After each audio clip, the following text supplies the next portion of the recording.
Hello and welcome to the next video tutorial for the ECAM tool. Last time we learned how to estimate the greenhouse gas emissions in your water system in the first place. Today I would like to show you how the detailed greenhouse gas assessment works. It is based on the initial greenhouse gas assessment, but here we are able to add lots of extra information to our system.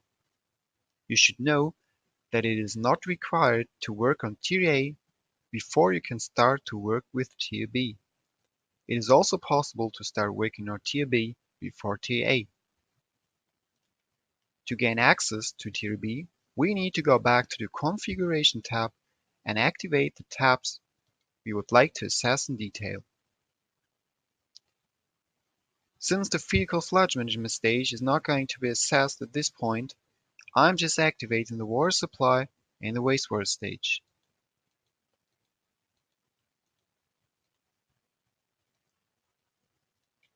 Now you can see that in Tier B the buttons are activated and accessible. So let's have a look at the detailed greenhouse gas assessment. In the abstraction step, within the water supply stage, there are actually not that much additional opportunities to adjust the system. For example, here you can set the volume of the water which is going to be extracted from the water source. In the treatment step, you can set the volume of the treated water. In the distribution stage, you can adjust the volume of the water which is injected to distribution.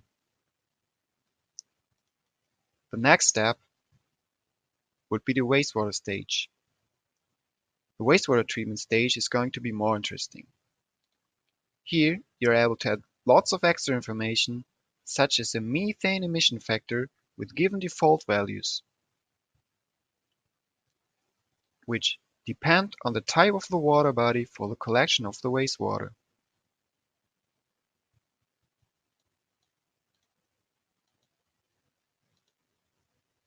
For the treatment of the wastewater, let's go here.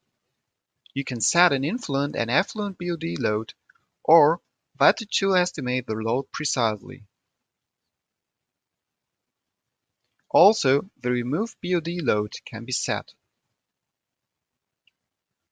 The values for production and valorization of the biogas can be modified here.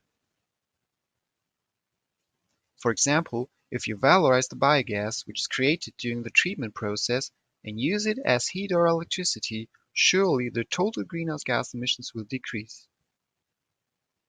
In the last step of the wastewater stage, you can set values for the discharge of the treated water back into the water body, where you can also set a methane emission factor and the effluent BOD load. The next step within Tier B would actually be the Faecal Sludge Management stage, but we are going to discuss this stage in another tutorial. Thank you very much for listening, and see you in the next tutorial.